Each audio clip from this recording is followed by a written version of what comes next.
Assalamualaikum, salam dan bahagia, salam guru penggerak.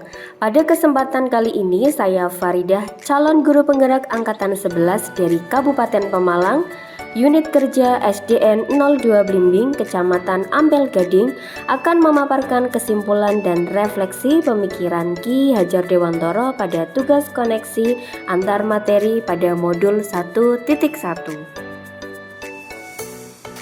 Sobat guru penggerak, di sini saya akan merefleksi diri saya melalui 3 pertanyaan berikut. Pertanyaan yang pertama, apa yang saya percaya tentang murid dan pembelajaran di kelas sebelum saya mempelajari modul 1.1? Pertanyaan yang kedua, apa yang berubah dari pemikiran atau perilaku saya setelah mempelajari modul 1.1 ini?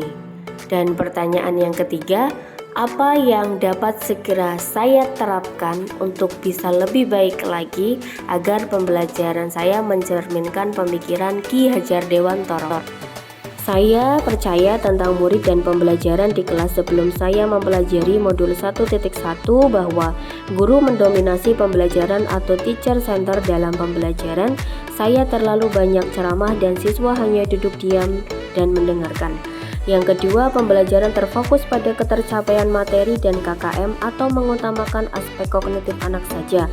Padahal ini saya sering lupa bahwa pendidikan bukan hanya soal mentransfer ilmu saja, tetapi sejatinya ada aspek lain yang harus diperhatikan dalam proses pembelajaran.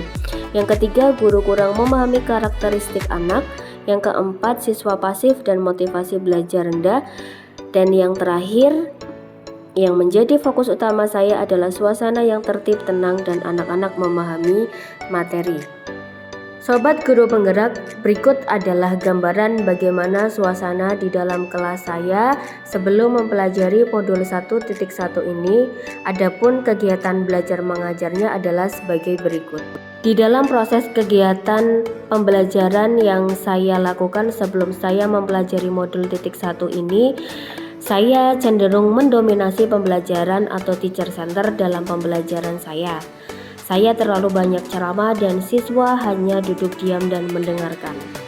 Kemudian pembelajaran hanya terfokus pada ketercapaian materi dan KKM atau mengutamakan aspek kognitif anak saja. Kemudian saya kurang memahami karakteristik anak. Saya cenderung menyamaratakan kemampuan anak dengan melakukan pembelajaran yang sesuai dengan zona nyaman saya tanpa memperhatikan perbedaan anak. Kemudian siswa di dalam kelas saya menjadi pasif dan motivasi belajarnya rendah. Saya sering merasakan saat saya menjelaskan materi mereka lesu dan tidak bersemangat.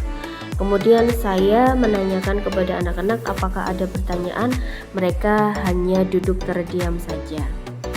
Kemudian suasana di dalam kelas saya tidak tertib, tidak tenang, anak-anak tidak memahami materi dengan baik. Setelah saya mempelajari modul 1.1 yang berubah dari pemikiran atau perilaku saya antara lain yang pertama, merubah pemikiran bahwa guru bukan merupakan satu-satunya sumber belajar. Apapun yang ada di sekitar kita bisa digunakan sebagai sumber belajar anak. Anak bebas memilih sumber dan dari mana yang akan mereka gunakan untuk belajar. Tugas guru adalah menuntun, mengarahkan mana yang baik dan mana yang tidak baik. Yang kedua, pembelajaran menjadi berpusat pada anak dengan aktivitas pembelajaran yang berpusat pada anak.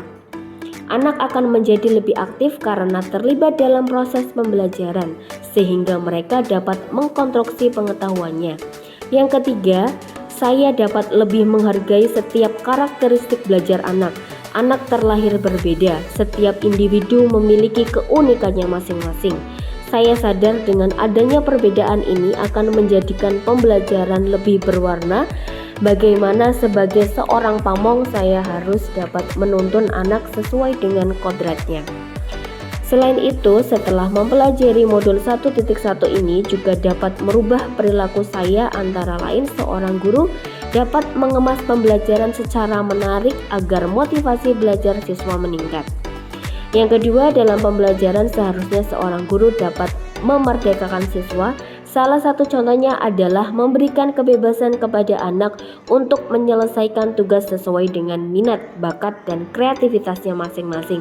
Sebagai seorang pendidik juga harus lebih cermat melihat bakat anak melalui observasi, wawancara, juga pendekatan personal agar kita lebih dekat dengan anak-anak. Nah, berikut adalah gambaran suasana belajar anak didik saya setelah saya mempelajari modul 1.1 ini.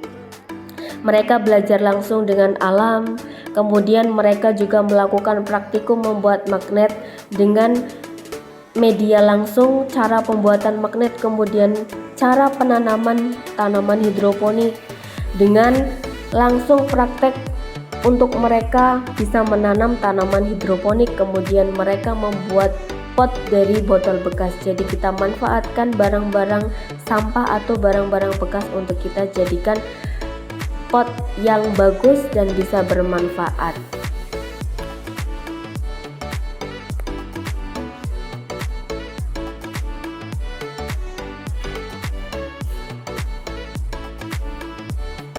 Kemudian agar kelas saya mencerminkan pemikiran Ki Hajar Dewantara, penerapan yang segera akan saya lakukan di kelas antara lain: yang pertama, merancang pembelajaran yang interaktif dan menyenangkan dengan melibatkan peserta didik.